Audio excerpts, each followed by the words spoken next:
State prosecutors shed new light Tuesday on CNN anchor Chris Cuomo's involvement in managing the response to the sexual harassment scandal surrounding his brother, New York Governor Andrew Cuomo.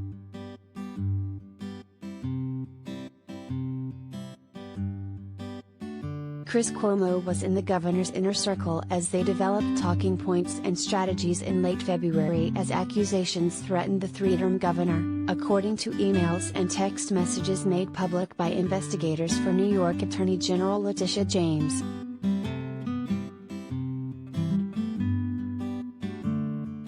In May, Chris Cuomo admitted having had inappropriate strategy talks with his brother and vowed to steer clear of the network's coverage of the governor. Tuesday's report from the Attorney General hinted at the depth of the strategy consultations.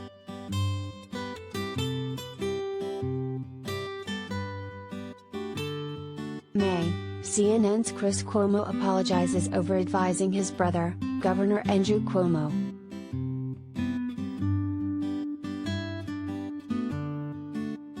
May 21, 202,102.25.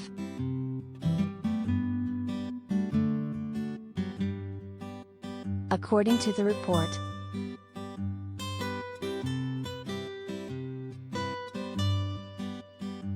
in a February 27 chain of messages to other Cuomo allies, political consultant Lee Smith wrote, "I don't love that part, but Chris/Andrew wanted in and Chris wants to make sure we have enough contrition in here."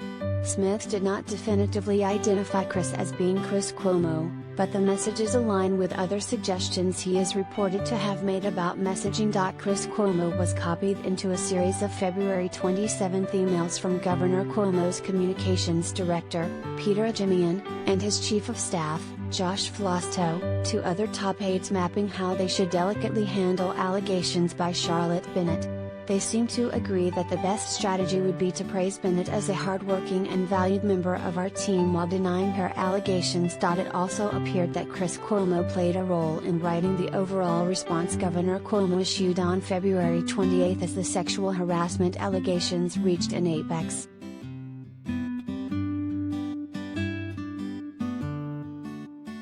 In an email at 3:20 p.m. ET on February 28, Flosto replied to an email from Chris Cuomo that included language that would largely make up a statement issued later by the governor.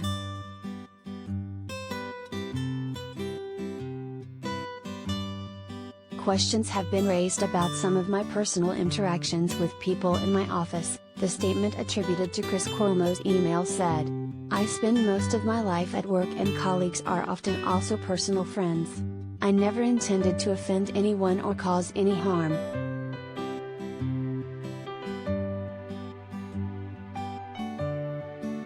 The email continued that sometimes I am playful and make jokes, adding, "You have seen me do it at briefings hundreds of times.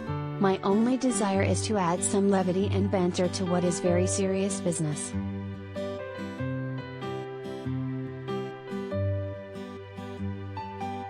Later that day, Andrew Cuomo posted a statement addressing the allegations on the governor's official website.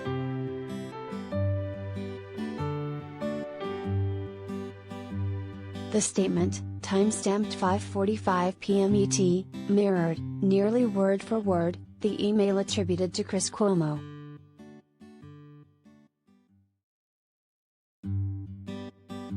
The governor's statement, which was picked up by several news outlets within minutes, said, "Questions have been raised about some of my past interactions with people in the office. I never intended to offend anyone or cause any harm. I spend most of my life at work and colleagues are often also personal friends."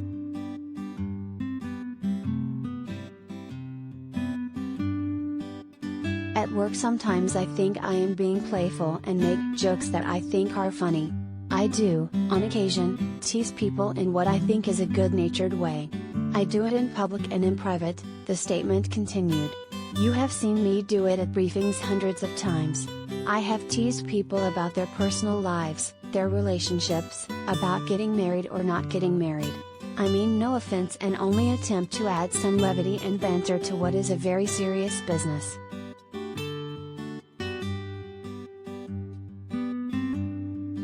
Representatives for Chris Cuomo could not be immediately reached for comment Tuesday.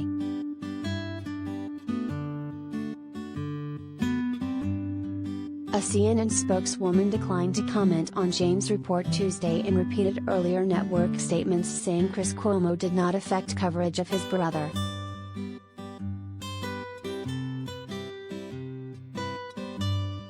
Kathleen Culver, director of the Center for Journalism Ethics at the University of Wisconsin-Madison, said she has some sympathy for Chris Cuomo and his desire to help his brother.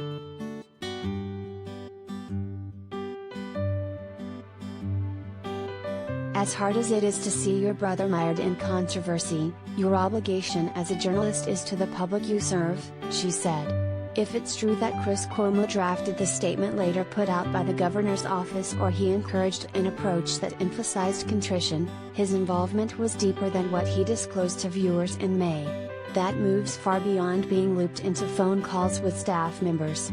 It's playing an active role in shaping the narrative of the controversy.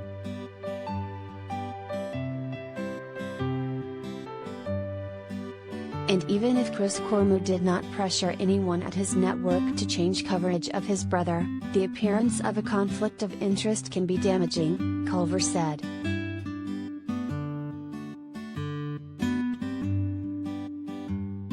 These sorts of cases have the power to directly affect the public's trust in all news outlets, not just Chris Cuomo and CNN, Culver said.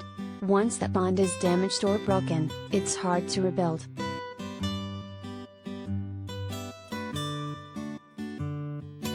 In May, Chris Cuomo apologized for inappropriate conversations he had with his brother's staff during the harassment inquiry.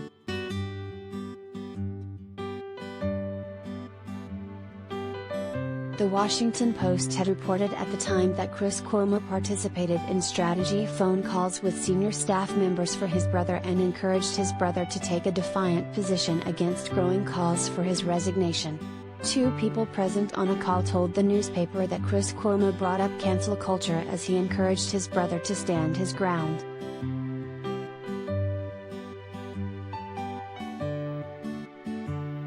Chris Cuomo addressed the issue on his show at the time and apologized to colleagues, adding that he has not covered the allegations and has been walled off from CNN's coverage.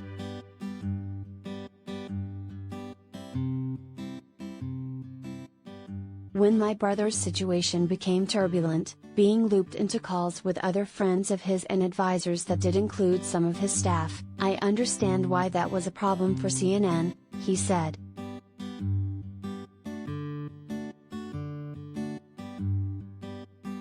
It will not happen again. It was a mistake, because I put my colleagues here, who I believe are the best in the business, in a bad spot, he said. I never intended for that, I would never intend for that, and I am sorry for that.